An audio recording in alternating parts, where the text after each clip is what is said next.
नमस्कार दोस्तों, हिंदी साहित्य के अंतर्गत इस क्लास में आज हम आदिकाल का कवर करेंगे। आदिकाल के अंतर्गत बहुत सारे परिदृश्य पॉइंट होंगे, बहुत सारे फैक्ट पॉइंट हैं, बहुत सारे धार्मिक पॉइंट हैं। आदिकाल हर राज्य की हिंदी, हर परीक्षा की हिंदी, यहाँ से मैं इस सीरीज में ऐसे ऐसे पॉइंट में लेकर के आया हूँ।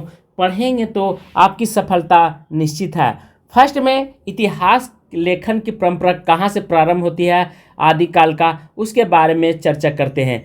इतिहास कहते किसे हैं, इस पॉइंट को आप समझिए। इतिहास का अर्थ होता है क्या, यह इति मतलब होता है समाप्त, और है मतलब होता है निश्चित, यस मतलब होता है होना, मतलब जो समय। ठीक है, इतिहास मतलब शाब्दिक अर्थ होता है ऐसा ही था या ऐसा ही हुआ था। इसमें दो बातें क्या होता है, स्पष्ट होता है। किसमें? इतिहास में। इतिहास का संबंध प्यारे दोस्तों किससे होता है, तो अतीत से होता है, और दूसरे का उसके अंतर्गत केवल वास्तविक अर्थात मतलब सच्चाई घटनाओं का समावेश होता है, उसे इतिहास कहते हैं। इतिहास को तोड़ेंगे तो हम इस तरह से प्राप्त करेंगे। इति मतलब समाप्त होता है, मतलब निश्चित होता है, यस मतलब होना। जो क्या होता है ना, समाप्त होता है, निश्चित होता है, वह इतिहास कहलाता है। जैसे वर्तमान में घटी हुई घटना आने वाले पीढ़ियों के लिए क्या बन जाता है, इतिहास बन जाता है। इतिहास अतीत के प्रत्येक स्थिति, घटना, प्रक्रिया एवं प्रवृत्ति की व्याख्या समावेश हो जाता है। संक्षेप में बात करें दूसरे पहलू में, तो संक्षेप में इतिहास किसी भी तथ्य, तत्व या प्रवृत्ति के वर्णन, विवरण, विवेचन या विश्लेषण को जो भी काल विशेष या कार्यक्रम की दृष्टि से किया जाए उसे इतिहास कहा जाता है। पर भारतीय इतिहास अलग बात कहता है। भारतीय इतिहास का परिदृश्य यदि आप कल्पना करें, देखें, तो यहाँ पे आदर्श मूलक रहा है, अध्यात्मवादी रहा, आदर्श मूलक रहा है, क्योंकि यह कभी भी किसी को पीठ पीछे छुरा भोंकने का काम नहीं किया है भारतीय इतिहासकारों ने। ये है, तो इतिहासकार जो हैं भारत के, वे बताने का प्रयास किए हैं कि विदेशों का यूरोपीय इतिहास और भारतीय इतिहास में क्या अंतर रहा, इतिहास के प्रति पश्चात दृष्टिकोण क्या रहा है, मतलब प्राचीन काल में। तो भारतीय इतिहासकारों के दृष्टिकोण में आदर्शवादिता का प्रमुख रहा है, मतलब वे सब आदर्श पर चलते थे। आपने महाभारत में देखे होंगे कि सूर्योदय होने से पहले और सूर्यास्त होने के बाद युद्ध नहीं होती थी। सूर्योदय होती थी तभी युद्ध का प्रारंभ, डंका बजती थी, और सूर्यास्त के बाद फिर शंख बज जाता था, बिगुल, तो फिर समाप्ति कर दी जाती थी। क्यों ना आपके सामने बड़ा से बड़ा योद्धा खड़ा हो। पश्चात इतिहासकार प्रायः अर्थातवादी दृष्टिकोण से अनुप्रमाणित रखते थे। इतिहास का प्रथम व्याख्या किसे माना जाता है, तो हेरोडोटस को माना जाता है। कब? 456 से 545 ईसा पूर्व। ठीक है, किसको? हेरोडोटस का। ग्रेसन और अनुसंधान के अर्थ में ग्रहण करते हुए इसके 4 लक्षण निर्धारित किया गया है। इतिहास वैज्ञानिक विधा है, अतः इसकी पद्धति आलोचनात्मक होती है। मानव जाति से संबंधित होने का कारण मानवीय विधा है, तर्क संगत विधा। इसमें तथ्य, निष्कर्ष और प्रमाण पर आधारित होते हैं। यह अतीत के आलोक में भविष्य का प्रकाश डालता है। कौन? इतिहास। यह शिक्षाप्रद विधा है, जो कि यह शिक्षाप्रद मतलब शिक्षा देता है हमें। इतिहास से क्या ज्ञान अर्जित करते हैं, शिक्षा ग्रहण करते हैं। विको एक महान इतिहासकार हैं। उनका कथन है कि इटालियन विद्वान का जन्म, ठीक है, विको का जन्म 1668 ईस्वी, मृत्यु 1774 ईस्वी में होती है। इतिहास के संबंध में न केवल अतीत से अपितु वर्तमान से भी स्थापित करते हुए प्रतिपादित किए हैं, विको का कहना है। ठीक है, इतिहास निर्माता स्वयं मनुष्य है। बहुत बड़ी बात कहा है इन्होंने। क्या कहा? इतिहास का निर्माता स्वयं मनुष्य है। बिल्कुल सही है। जैसे परमाणु युद्ध हुआ हिरोशिमा पर, तो वहां पे देखिए कि इतिहास का निर्माता स्वयं मनुष्य हुआ, न कि प्राकृतिक भी है, पर इतिहास का अधिकतर निर्माता मनुष्य होता है। उन्होंने इतिहासकारों को अतिरंजना कहा है, अतिशयोक्ति से बचने की बात कही है, और अतीत से अधिक महत्व न देने की भी बात कही है। ये 2 बात ध्यान रखेंगे। अतिरंजना की बात कही, अतिशयोक्ति कहा है, और अतीत को से अधिक महत्व न देने की बात भी कही। जर्मन दांस जो थे, जिनका नाम था कांत, इन्होंने क्या कहा? 1774 ईस्वी में इनकी जन्म होती है और 1804 में मृत्यु होती है। इतिहास की नई व्याख्या करते हुए प्रतिपादित किया कि सृष्टि का वह विकास प्रकृति के आंतरिक विकास प्रक्रिया का प्रतिबिंब मात्र है। अतः इतिहास को भी रूप में ग्रहण किया जाना चाहिए, अर्थात ऐतिहासिक घटनाओं के पीछे प्राकृतिक नियमों की प्रवृत्ति को समझने का प्रयास किया जाना चाहिए। एक कांत महोदय का कथन था। हिंदी साहित्य का सूत्रपात जो मेन टॉपिक है, जिस क्लास के उद्देश्य से मैं बताने जा रहा हूँ, अब यहाँ से प्रारंभ होता है। इससे पहले मैंने इतिहास के जन्मदाता, इतिहास के बारे में लेखन पद्धति कहाँ से प्रारंभ होती है, ये सब बातें को हमने तर्क रखा हूँ आपके सामने। इतिहास का सूत्रपात, हिंदी साहित्य का सूत्रपात, इतिहास का प्रारंभ सर्वप्रथम कहाँ से हुआ तो भक्ति काल में मिलता है। यदि आपसे पूछेगा कि हिंदी साहित्य का सूत्रपात कहाँ मिला इतिहास, तो ध्यान रखेंगे भक्ति काल में प्राप्त हुआ था। जैसे गोकुलनाथ कृत 84 वैष्णव की वार्ता, ये किसके द्वारा लिखी गई तो गोकुलनाथ के द्वारा लिखी गई थी। 200 वैष्णव वार्ता, ये भी गोकुलनाथ के द्वारा लिखी गई थी। पर नाभादास कृत भक्तमाल और कविमाला, ये कालिदास हजारा, ये सब कहाँ नाभादास कृत है, इनके द्वारा लिखी गई है। इन सभी में कार्यक्रम सन संबद्ध आदि का भाव पाया गया है। इसीलिए ये क्या हो गया, हिंदी साहित्य आधुनिक काल के तराजू पर इसे नहीं रखा गया है। पर ऐसा नहीं है कि आधुनिक काल के बाद उससे पूर्व में इतिहास नहीं लिखी गई थी। हिंदी साहित्य की लिखी गई थी, कुछ कुछ ग्रंथें लिखी जरूर गई थी, लेकिन मान्यता नहीं दिया गया क्योंकि इसमें कुछ कुछ चीज़ें की कमी पाई गई है। हिंदी साहित्य का इतिहास का संज्ञा नहीं दिया गया। सच्चे अर्थों में हिंदी साहित्य के इतिहास लेखन का सूत्रपात 19वीं सदी में ग्रासादा त्रासी के द्वारा इस्तेवार द लिटरेचर हिंदुस्तानी को माना जाता है। ध्यान रखेंगे प्यारे दोस्तों, ग्रासादा त्रासी के द्वारा कौन सा पुस्तक, इस्तेवार द लिटरेचर ये हिंदुस्तानी को माना गया है। तो ये पॉइंट बहुत ही महत्वपूर्ण हो जाती है। आदिकाल साहित्य के इतिहास लेखन को 4 प्रमुख पद्धतियों में बांटा गया है। पहला वर्ण क्रम पद्धति पर रखा गया है। दूसरा, इसमें क्या है वर्णक्रम में, इसमें रचनाओं का विवरण उनके नाम का प्रथम वर्ण क्रम से दिया गया है। जैसे ये बिल्कुल गलत हो जाता है, क्योंकि जैसे आप देखे होंगे क आ जाता है और क के बाद कोई पुस्तक का नाम, ठीक है, पहले आता है तो उसको पहले रखा गया है। तो यदि क है और इसका समय सीमा दी पहले बाद में लिखा गया या पहले लिखा गया, इस तरह से गलत हो जाती है। तो वर्ण क्रम पद्धति ये बिल्कुल गलत हो जाती है। फिर उदाहरण के लिए जैसे तुलसीदास, चिंतामणि और केशवदास सिंह का समय पहले है, भिन्न है, किंतु उनका क्रम, ठीक है, इस प्रकार हो जाता है। जैसे क से केदार हो जाता है चिंतामणि और तुलसीदास। अब बताइए, तुलसीदास का जन्म पहले हुआ तो रचना भी तो ये पहले किए होंगे, कृतियाँ पहले लिखी होगी, लेकिन क्या है कि वर्ण क्रम पद्धति पर ये फिर पीछे चले जाते हैं, ठीक है, इनका पीछे स्थान आ जाता है। तो इस तरह से ये गलत हो जाता है। फिर ग्रासादा त्रासी और सी सिंगर ने इसका प्रयोग भी किया, 2 विद्वानों ने। यदि आपसे पूछेगा वर्ण क्रम पद्धतियों को 2 विद्वानों ने किन ने प्रयोग किया है, तो ग्रासादा त्रासी और सी सिंगर का नाम उल्लेखनीय माना जाता है। कालक्रम पद्धति पर इसमें रचनाओं के जन्म तिथि को आधार बनाया गया है। किसको, कालक्रम पद्धति को। इतिहास लेखन की दृष्टि से यह अधूरा समझा जाता है, क्योंकि इसमें पद्धति में लिखे ग्रंथ भी वर्ण क्रम पद्धति की तरह कविवृत्त संग्रह मात्र होते हैं। जारे ग्रियसन मिश्र बंधु ने इसका प्रयोग किया। ध्यान रखेंगे, 2 विद्वानों ने, किसने, जार्ज ग्रियसन महोदय और मिश्र बंधु ने इसका प्रयोग करते हैं कालक्रम पद्धति का। यद्यपि ग्रियसन ने विधेयवादी पद्धतियों का भी प्रयोग करते हैं। कुछ आरंभिक स्रोत में भी मिला है। वैज्ञानिक पद्धति, इसमें ग्रंथ का निरपेक्ष और तटस्थ रह करके संकलन कर उसे क्रमबद्ध रूप से प्रस्तुत करने का प्रयास किया जाता है। किसमें, वैज्ञानिक पद्धति में। ध्यान रखेंगे। उसके बाद इतिहास लेखन सिर्फ तथ्य संकलन ही नहीं, बल्कि इनकी व्याख्या विश्लेषण का भी मांग होता है। इस पद्धति को भी अपरिपक्व माना जाता है। वैज्ञानिक पद्धति को विधेयवादी पद्धति बहुत इंपॉर्टेंट हो जाती है। फ्रेंच विद्वान तेल ने, ठीक है, सुवास स्थिति सिद्धांत के रूप में स्थापित किया है। इस पद्धति के 3 शब्दों के माध्यम से स्पष्ट कर सकते हैं, जैसा जाति, वातावरण और क्षण विशेष।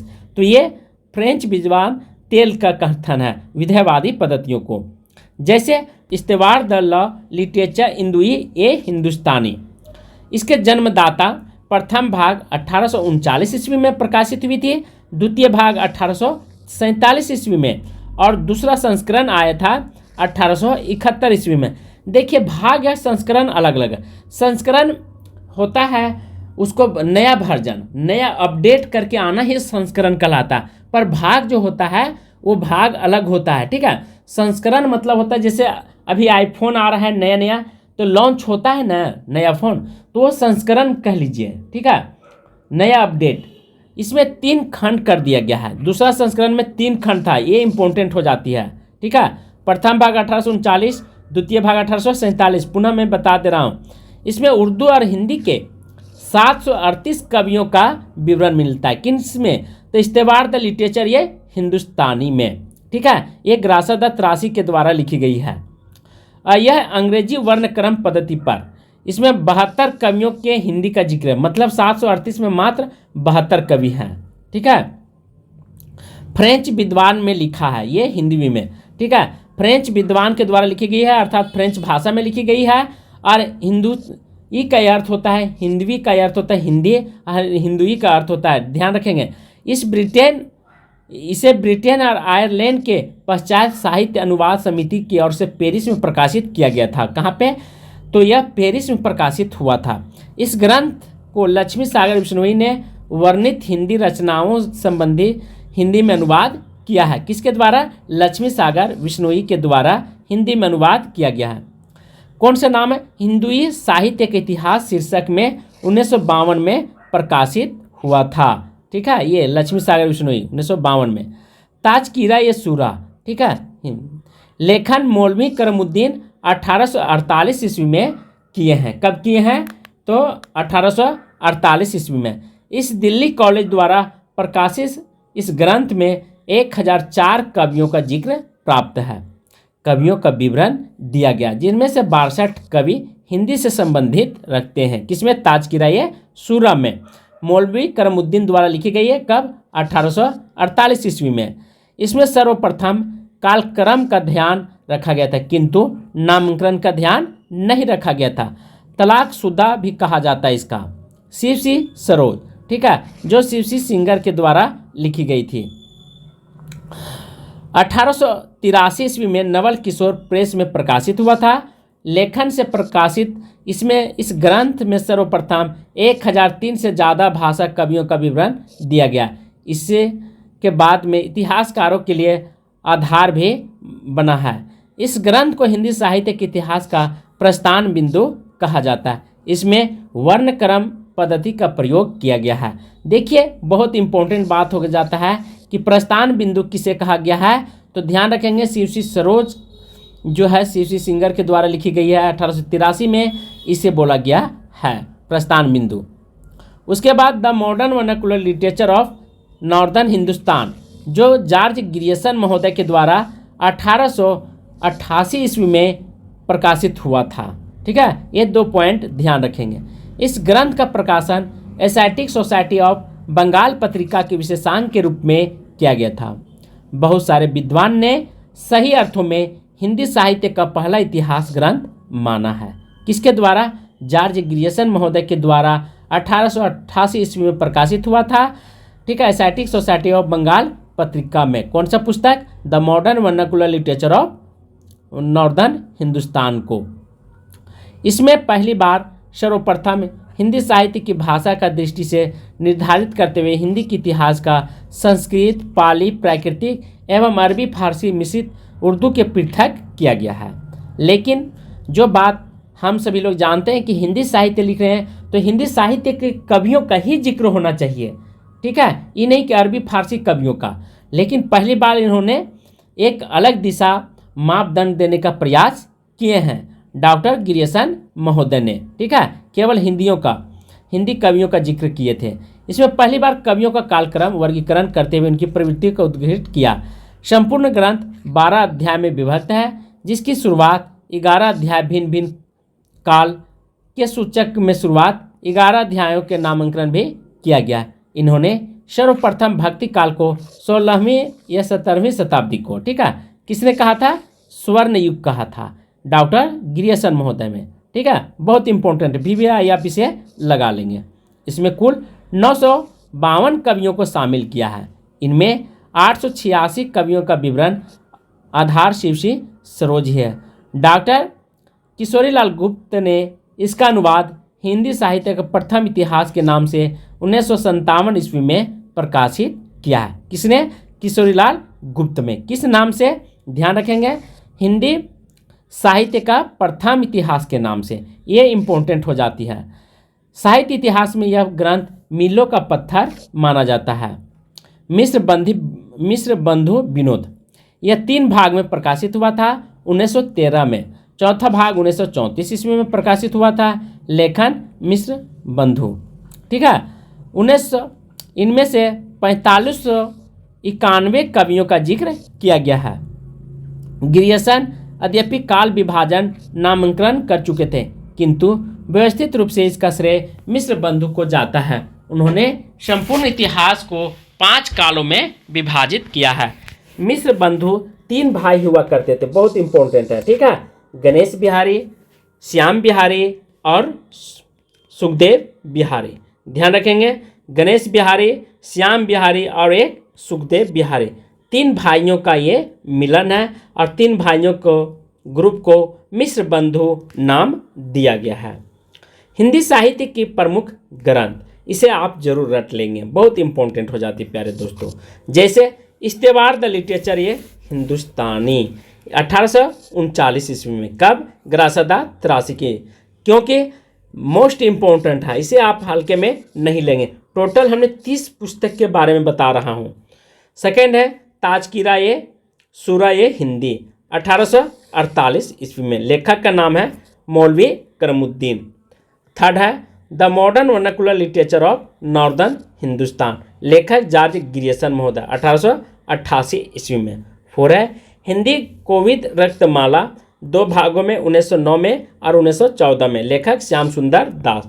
5 है मिस्र विनोद 1913 में, मिस्र विनोद के द्वारा। स्केच ऑफ हिंदी लिटरेचर 1917 में एडविन ग्रिप्स के द्वारा। 7 है ए हिस्ट्री ऑफ हिंदी लिटरेचर 1920 ईस्वी में। लेखक APK। 8 है हिंदी साहित्य के विमर्श 1923 ईस्वी में। लेखक पद्मलाल पुन्नालाल बख्शी। 9 है वज्र माधुरी शाह 1923 ईस्वी में। लेखक योगी हरि। मोस्ट इंपोर्टेंट ये सब है, ठीक है, ग्रंथ। 10 है हिंदी भाषा के विकास 1924 में श्याम सुंदर दास। 12 है सुखबीर सरोज 1927 में गौरीशंकर द्विवेदी। 13 है कविता कॉमेडी 1928 में राम नरेश त्रिपाठी। 14 है हिंदी साहित्य के इतिहास 1929 में। ये मोस्ट इंपॉर्टेंट हो जाती है, आचार्य रामचंद्र शुक्ल के द्वारा। हिंदी भाषा एवं साहित्य 1930 में श्याम सुंदर दास। 16 है हिंदी साहित्य के विवेचनात्मक इतिहास 1930 में सूर्यकांत त्रिपाठी निराला जी, सूर्यकांत शास्त्री। 17 है हिंदी साहित्य के इतिहास 1931 में रामाशंकर शुक्ल। 18 है हिंदी भाषा और उसका साहित्य विकास 1931 में अयोध्या सिंह उपाध्याय हरियोद के। और 19 हिंदी साहित्य का संक्षिप्त इतिहास 1931 में नंद दुलारे वाजपेयी, मूल लेखक श्याम सुंदर दास। हिंदी साहित्य के इतिहास 1932 में ब्रज रतन दास के द्वारा। और 22 हिंदी साहित्य 1933 में डॉक्टर धीरेन्द्र वर्मा। 23 है आधुनिक हिंदी साहित्य के इतिहास 1934 में कृष्ण शंकर शुक्ल। 24 है साहित्य की झांकी 1936 में गौरीशंकर सत्येंद्र। 25 है पुरातत्व निबंधावली 1939 में राहुल चक्रवर्ती। और 26 है हिंदी साहित्य का सुबोध इतिहास 1937 में गुलाब राय। हिंदी साहित्य का संक्षिप्त इतिहास 1938 में गोपाल लाल खन्ना। और हिंदी साहित्य का आलोचनात्मक इतिहास 1938 ईस्वी में राम कुमार वर्मा। और 29 राजस्थानी साहित्य की रूपरेखा 1939 में Motilal Manoria. 13 the modern Hindi literature 1939 में डॉक्टर इंद्रनाथ मदान। और 31 हिंदी साहित्य की भूमिका 1940 में हजारी प्रसाद द्विवेदी जी। बहुत इंपॉर्टेंट है ये भी ग्रंथ, ठीक है। और लास्ट में खड़ी बोली का हिंदी साहित्य के इतिहास 1941 में ब्रजरतन दास द्वारा आधुनिक काल। तो ये सब ग्रंथों के बारे में आप ध्यान रखेंगे, क्योंकि एक ग्रंथ आपके जीवन का भविष्य का उज्जवल बना सकता है। अब यहाँ से आदिकाल का इतिहास का पृष्ठभूमि को ध्यान रखेंगे। हिंदी साहित्य का प्रारंभ कब और कैसे हुआ था? तो हिंदी साहित्य का प्रारंभ अचानक नहीं होता है। इसकी उत्पत्ति और विकास में युवकों को प्रभावित विचारधाराएं समाहित होती है। डॉक्टर रामकुमार वर्मा ने लिखा है कि हिंदी भाषा का जन्म और विकास को समझने के लिए आर्यों की आदि भाषा वैदिक भाषा से लेकर आज तक समस्त भाषा परंपरा को देखना होगा। संयुक्त से पाली और से प्राकृतिक से अपभ्रंश अवगत होते हुए हिंदी का विकास 1000 ईस्वी के आसपास हुआ था। हजारी प्रसाद द्विवेदी ने लिखा है कि 10वीं से 14वीं शताब्दी तक काल इसे हिंदी का आदिकाल कहते हैं। भाषा की दृष्टि से अपभ्रंश ही बढ़ावा, इसी अपभ्रंश के बढ़ावे के कुछ लोग उत्तरकालीन अपभ्रंश कहते हैं। कुछ लोग पुराने हिंदी साहित्य का आदिकाल की सामग्री उत्तरी अपभ्रंश भी सभी रचनाएं आ सकती है। इसी दृष्टि से सिद्धांतों की रचनाओं से हिंदी साहित्य का आरंभ माना जाता है। डॉक्टर दिनेश भाषा में कहते हैं कि हिंदी साहित्य का आरंभ सिद्धों की रचनाओं से करने के साथ साथ साहित्य चेतना की दृष्टि से सिद्ध साहित्य में हिंदी साहित्य के आरंभ होने का तर्क प्रस्तुत करते हैं डॉक्टर दिनेश ने। हिंदी भाषा का प्रथम कवि, हिंदी का प्रथम कवि कौन है, इस संबंध में विवाद है। इनके आधारों पर प्रसिद्ध कवि सरहप्पा को ही माना जाता है हिंदी के प्रथम कवि होने का श्रेय। सरहप्पा की भाषा में हिंदी का प्रारंभिक रूप मिलन वर्ण विषय चेतना की दृष्टि से सरहप्पा को काव्य का भक्ति काल का बीज अंकुरित होता है। सरहप्पा द्वारा कविता में दोहा, पदों एवं शैली का प्रयोग करना, जिसे परवर्ती हिंदी कवियों द्वारा परंपरा के रूप में अपनाया जाना आदि विभिन्न तथ्यों आधारों पर हिंदी का प्रथम कवि सरहप्पा को माना जाता है। विभिन्न विद्वान द्वारा प्रथम कवि चंद्रधर शर्मा गुलेरी, जो मुंज कवि के नाम से जाने जाते थे, ठीक है, प्रथम जो है चंद्रधर शर्मा गुलेरी के नज़र में मुंज कवि प्रथम कवि मानते हैं। आचार्य रामचंद्र शुक्ल मुंज या भोज कवि को प्रथम कवि के रूप में जानते हैं और शिव सिंगार पुष्प या पुंड को जानते हैं, ठीक है, इन्होंने माना है। भिविया या पिसे लगा लेंगे, हमेशा एक क्वेश्चन पूछे जाते हैं यहाँ से। मिश्र बंधु पुष्प या पुई को मानते हैं। हजारी प्रसाद अब्दुल रहमान को मानते हैं, मोस्ट इंपॉर्टेंट है। और राम कुमार वर्मा स्वयंभू के, ये बहुत बार परीक्षा में टीजीटी पीजीटी में आया हुआ क्वेश्चन है, ठीक है। बच्चन से विद्यापति को और नरपति गणपति चंद्रगुप्त शालिभद्र सूरी को, राहुल सकृत्यायन सरहप्पा को मानते हैं। तो ये दो विद्वान जो हैं इसके बारे में हमेशा चर्चा में आता है, ठीक है, परीक्षा में। नोट, हिंदी साहित्य का प्रारंभ विद्वानों द्वारा, जैसे कुछ विद्वान 1693 से अर्थात 7वीं शताब्दी से डॉक्टर रामकुमार वर्मा का कहना है और 769 ईस्वी से 8वीं सदी समझिए राहुल सकृत्यायन कहते हैं, ठीक है, हिंदी साहित्य का प्रारंभ। 643 से 1339 ईस्वी मिश्र बंधु का कथन है और 993 से विक्रम संवत 1050 रामचंद्र शुक्ल का कहना है। 700 से 1400 ईस्वी जॉर्ज गिरियसन का कहना है कि हिंदी साहित्य का प्रारंभ इसी वर्ष से हुई थी।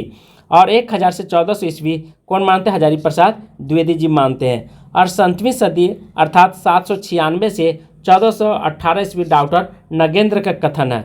1484 से 1350 डॉक्टर गणपति चंद्र गुप्त कहते हैं। आदिकाल की परिस्थितियाँ समझते हैं, क्या क्या उस समय उस काल में घटना घटती थी। जैसे राजनीतिक परिस्थितियाँ की बात करें तो आदिकाल में राजनीतिक संघर्ष, उथल पुथल और पारस्परिक गृह कलह का पराजय अवस्था एवं काल का समय रहा था। सम्राट हर्ष के समय 606 से 647 ईस्वी की मृत्यु के उपरांत भारत में केंद्रीय सत्ता क्या हो गया था? छीन हो गई थी। स्वतंत्र राजपूत राजधानी के उदय, हिंदू शासकों का पारस्परिक युद्ध और आपसी, ठीक है, अर्थात अब आपस में लोग लड़ाई झगड़ा, गिरह कलेश और एक दूसरे के जलन रखते थे इत्यादि के कारण सर्वत्र अशांति अराजकता का माहौल रहा था। इस युग में राजनीतिक एकता, राष्ट्रीय भावना का लोप हो गया, मतलब कमी पाई गई थी, ठीक है। केंद्रीय सत्ता कोई नहीं था, मतलब एक सूत्र में सबको बांध करके पूरे भारत के राजाओं को रखने वाला कोई व्यक्ति वैसा महान राजा नहीं फिर हुआ दोबारा, ठीक है। सामाजिक परिस्थितियां कहें तो आदिकाल समाज तमाम रूढ़ी परंपराओं से घिरा हुआ था, बिल्कुल उसमें बाल व्यवस्था था। देखिए बहुत सारे ऐसी सोच विचारधारा थी, बाह्य आडंबर था, ऊंच नीच, छुआछूत, जात पात आदि की भावनाओं से लोग पोतते। राजपूतों में विलासिता की भावना थी, कुट कुट करके भरी हुई थी और स्त्रियों को दशा दयनीय थी। उच्च वर्ग के लोग सुख भोगी था, निम्न वर्ग के लोग श्रमशील। सामाजिक स्थितियां प्रायः हसोन्मुख हो गई थी। धार्मिक परिस्थितियां, आदिकाल की धार्मिक परिस्थितियां अस्थिर होती। इस दौरान में शैव, वैष्णव, जैन धर्म इत्यादि को भावना को आक्रांत था। राजपूतों में संघर्ष से छिड़ा हुआ था। साधारणतः जनता का विश्वास मूर्ति पूजा, बहुवाद था। ध्यान, योग, तंत्र, मंत्र, जादू टोना, अंधविश्वास इत्यादि के प्रति बढ़ गया था। भूत प्रेत पुजारियों में भी धन का लोभ, विलासिता पूर्ण प्रिय घर कर लिया था। कुल मिलाकर धार्मिक दृष्टिकोण आदिकाल क्या था? अराजकता फैली हुई थी, अर्थात रूढ़िवादी में, अंधविश्वास में घिरा हुआ था मेरा भारत। आदिकाल का साहित्य यदि बात करें तो आदिकाल का साहित्य परिस्थिति समृद्धि थी। इस काल में एक और आनंदवर्धन, अभिनय गुप्त, कुंतक, मम्मट, राजशेखर, विश्वनाथ जादे आदि विद्वानों ने संस्कृत साहित्य की समृद्ध परंपरा विकसित की थी। तो दूसरी ओर जैन और सिद्ध कवियों ने भी प्राकृतिक अभ्रंश साहित्य की वृद्धि की थी। भारत में मुस्लिम राज स्थापित होने के उपरांत उनके राजसिद्ध कवियों और शायरी विनोदप्रद था और मनोरंजन तथ्य साहित्य रचा गया था। वीर प्रशस्ति मूलक राजस्थान के राजाओं से संबंधित चारण अथवा भाट कवियों का रचनाएं हिंदी साहित्य में अमूल्य था। आदिकाल की विशेषता अधिक है तो भाव पक्ष विशेष महत्वपूर्ण रहता है। वीरता की प्रवृत्ति आदिकाल में साहित्य की सर्वमुख्य प्रवृत्ति थी और पृथ्वीराज रासो, चंद्रवरदायी पृथ्वीराज रासो की जिस वीरता और पराक्रम आदि का वर्णन किया गया है वह अद्भुत था। बिल्कुल परमार रासो अलग और उदल के बारे में, वीरता के बारे में जिक्र किया गया है। तो देखिए आदिकाल में वीर काव्य की भी रचना किया गया था, वीरता के बारे में भी जिक्र किया है। सेकेंड है श्रृंगारिता। वीरता के साथ साथ श्रृंगारिता की प्रवृत्ति आदिकाल को उल्लेखनीय विशेषता थे। इस काल में संयोग श्रृंगार चित्रण अधिक हुआ था। संयोग श्रृंगार के वर्णन की दृष्टि से निम्नलिखित उदाहरण बेमिसाल है। मन्हु कला, शशिभान कला, 16 सोमवार बनिए, कुटिल केश सुदेश पहु, रचित पीक सद। तो 13 युद्धों का संजीव वर्णन किया गया था, ये बिल्कुल सही है। आदिकाल के कवि स्वयं युद्ध में हिस्सा लेते थे, फलतः इनके द्वारा युद्धों का संजीव जीवन चित्रण किया जाता था। जेठी उठी राज प्रथि राज, बाग मनोलग वीर नट, कढ़त तेग मन वेग लखत, बनो बीजू भट भट घट। तो ये अन्य विशेषता की बात करें प्यारे दोस्तों तो आश्रयदाताओं की प्रशंसा, राष्ट्रीयता का अभाव पाया गया था। राष्ट्र का परंपरा, आलम्बन रूप से प्राकृतिक चित्रण इत्यादि आदिकाल का साहित्य का अन्य विशेषता रही थी। अभ्रंश काल, यहाँ पे अभ्रंश में सिद्ध साहित्य, डिंगल जैसे रासो काव्य, खड़ी बोली, अमीर खुसरो, मैथिली भाषा का प्रयोग, वीर एवं श्रृंगार के प्रधान काव्य, प्रबंधात्मक मुक्तक, खुसरो की पहेलियाँ, सिद्धनाथों रचनाओं के रूप में इत्यादि आदिकाल के प्रमुख पक्ष विशेष रही है। आदिकाल में दो शैली मिलती है, डिंगल और पिंगल। डिंगल शैली में कर्कश शब्दावलियों का प्रयोग होता है, जबकि पिंगल शैली में कर्णप्रिय शब्दावलियों का प्रयोग किया गया है। डिंगल शैली अलोकप्रिय होती चली गई, जबकि पिंगल भाषा कर्णप्रिय होने के कारण लोकप्रिय होती चली गई। आगे चलकर ब्रज भाषा में विलय हो गया था।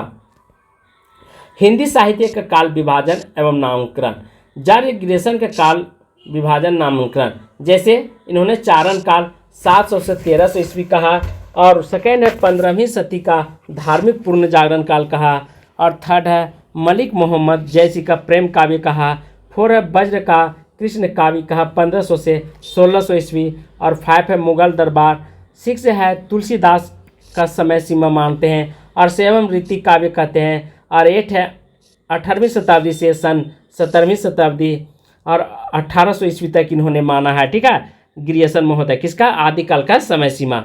और 9 को इन्होंने कंपनी के शासन हिंदुस्तान का सन 1800 से, ठीक है, 1857 ईस्वी तक मानते हैं, और 10 कहते हैं कि कंपनी के शासन में हिंदुस्तान सन 1800 से 1857 ईस्वी, और 11 है किटोरिया के शासन का हिंदुस्तान 1857 से 1887 तक मानते हैं। किसका? तो आदिकाल का समय सीमा। उसी प्रकार मिस्र बंधुओं द्वारा प्रारंभिक काल माना पहला का, इनको 2 भागों में विभक्त किया, पूर्व प्रारंभिक काल और उत्तर प्रारंभिक काल। पूर्व प्रारंभिक काल का समय सीमा 700 से 1343 विक्रम संवत, ठीक है। उत्तर का 1344 से 1444 विक्रम संवत है। सेकेंड को माध्यमिक काल कहा। पूर्व माध्यमिक काल 1445 से 1560 विक्रम संवत, प्रौढ़ माध्यमिक काल 1561 से 1880 विक्रम संवत तक। और थर्ड है अलंकृत काल का। पूर्व अलंकृत काल 1881 से 1790 विक्रम संवत तक, और उत्तर अलंकृत काल 1791 से 1889 विक्रम संवत तक। फोर है परिवर्तन काल कहा। 1890 से 1925 विक्रम संवत तक अब तक। और फाइव को वर्तमान काल कहा, संवत 1926 ईस्वी तक। आचार्य रामचंद्र शुक्ल का काल विभाजन सबसे महत्वपूर्ण होती है। वीर गाथा काल का इन्होंने दोहरा नामकरण करते हैं, और दूसरा को फिर वीर गाथा काल को आदि काल कह करके संबोधित करते हैं 1050 से 1375 विक्रम संवत तक। मोस्ट इंपोर्टेंट है, इन्हीं का मान्य सर्वमान्य रहा है। और भक्ति काल को इन्होंने पूर्व मध्य काल भी कहा है। किनके द्वारा? आचार्य रामचंद्र शुक्ल के द्वारा। 1375 से 1700 विक्रम संवत तक। और थर्ड को रीति काल कहा, 1700 से 1900 विक्रम संवत तक। और फोर को गद काल कहा, जिसको आधुनिक काल भी नाम दिया गया। कभी कभी क्वेश्चन घुमा करके पूछता है प्यारे दोस्तों कि गद काल को आचार्य रामचंद्र शुक्ल के द्वारा किस नाम से जाना जाता है, तो आपका आंसर होना चाहिए आधुनिक काल को। इसकी समय 1900 से 1984 विक्रम संवत तक। डॉक्टर रामकुमार वर्मा का काल विभाजन प्रारंभिक काल, संधि काल 750 से 1000 विक्रम संवत तक, और चारण काल 1000 से 1375 विक्रम संवत तक मानते हैं। इनके द्वारा तो रामकुमार वर्मा द्वारा काल विभाजन, ठीक है। किसका? आदिकाल का। भक्ति काल इन्होंने 1375 से 1700 ईस्वी विक्रम संवत तक मानते हैं। और थर्ड है रीति काल, जिन्होंने 1700 से 1900 विक्रम संवत माना है। और फोर आधुनिक काल 1700 विक्रम संवत से अब तक माने हैं। आचार्य हजारी प्रसाद द्विवेदी ने काल विभाजन एवं नामकरण आदि काल को इन्होंने 1000 से 1400 ईस्वी तक मानते हैं। और भक्ति काल का समय सीमा 1400 से 700 ईस्वी तक, और रीति काल को 700 से 1800 ईस्वी तक। फोर आधुनिक काल 1800 से अब तक मानते हैं। किसका? तो आदिकाल का। किसके द्वारा ये बता रहा हूँ? तो हजारी प्रसाद द्विवेदी के द्वारा बताया हूँ।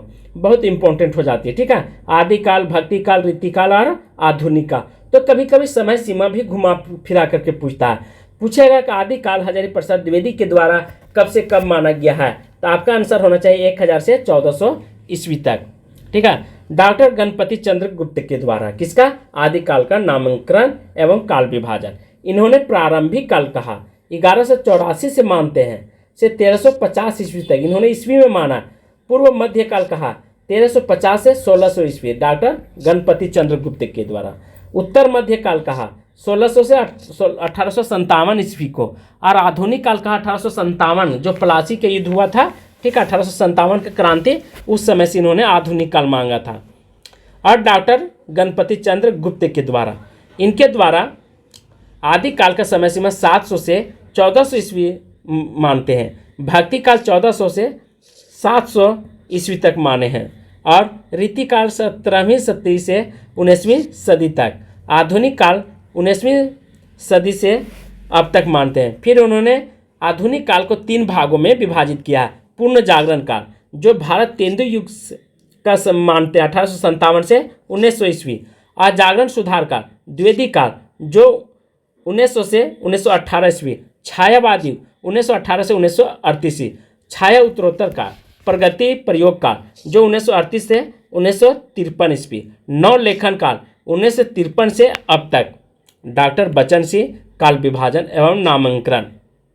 अभ्रंश काल, ठीक है। फिर सेकेंड है भक्ति काल 1650 से 1857 ईस्वी। रीति काल 1650 से 1857 ईस्वी। आधुनिक काल 1857 से अब तक। फिर आधुनिक काल का सर्वमान्य समय भारत तेंदु युग। पूर्ण जागरण काल 1857 से 1900 ईस्वी। द्विवेदी युग, जिसे जागरण सुधार काल के नाम से भी जाना जाता है, ये सर्वमान्य है, ठीक है, जो 1900 से 1918 तक चलता है। और छायावाद युग 1918 से 1938 ईस्वी तक। और प्रगति युग जो 1936 से 1943 ईस्वी। नई कविता 1953 से 1960। और सठोत्तरी कविता 1960 के बाद मानी जाती है। आदिकाल का नामांकन। वीर काल का नाम आचार्य शुक्ल की प्रमुख प्रवृत्ति वीर गाथात्मक 12 ग्रंथों कि पृथ्वीराज रासो, परमाल रासो, विशलदेव रासो और हमीर रासो, विजयपाल रासो, खुमान रासो, कृतिलता, कृति पताका, विद्यापति, पदावली, जयमयंक, जय चंद्रिका, खुसरो पहले और प्रसिद्ध आधार पर आदिकाल का नामांकन वीर गाथा काल के नाम से जाने जाते हैं। सेकेंड है गिरियसन महोदय, इन्होंने चारण काल कहा। आचार्य रामचंद्र शुक्ल ने वीर गाथा काल कह करके संबोधित करते हैं किसका, आदिकाल का। और महावीर प्रसाद द्विवेदी बीजवापन काल कहते हैं। राहुल सकृत्यायन शीत सामंत काल कहते हैं। मिश्र बंधु प्रारंभिक काल, राम कुमार वर्मा संधि काल या चारण काल कहते हैं। आचार्य हजारी प्रसाद द्विवेदी आदिकाल कहते हैं। सुमन राजे अंधकार काल कह करके संबोधित करते हैं। चंद्रधर शर्मा गुलेरी अभ्रंश काल या पुरानी हिंदी कहते हैं। राम खिलावन पांडे संक्रमण काल कहते हैं आदिकाल को। और गणपति चंद्र गुप्त जो है प्यारे दोस्तों प्रारंभिक काल या शून्य काल कह करके संबोधित किए हैं। रामाशंकर शुक्ल जो है अंधकार काल या बाल्य अवस्था काल कहते हैं। उसी प्रकार शंभुनाथ सिंह प्राचीन काल कहते हैं। वासुदेव सिंह अभ्रंश काल, बचन सिंह अभ्रंश काल और विजेंद्र स्नातक वीर प्रस्तुति युग कहते हैं। ठीक है, इस तरह से हमने आदिकाल को समाप्त किया है। उसके बाद भक्ति काल का नामांकन भी बता देते हैं। भक्ति काल के नामांकन के बारे में मैं नेक्स्ट क्लास में बताऊंगा। आज की क्लास में यहीं पर समाप्त कर रहा हूं। अच्छा लगेगा तो लाइक, सब्सक्राइब और शेयर जरूर कीजिएगा। थैंक यू, धन्यवाद।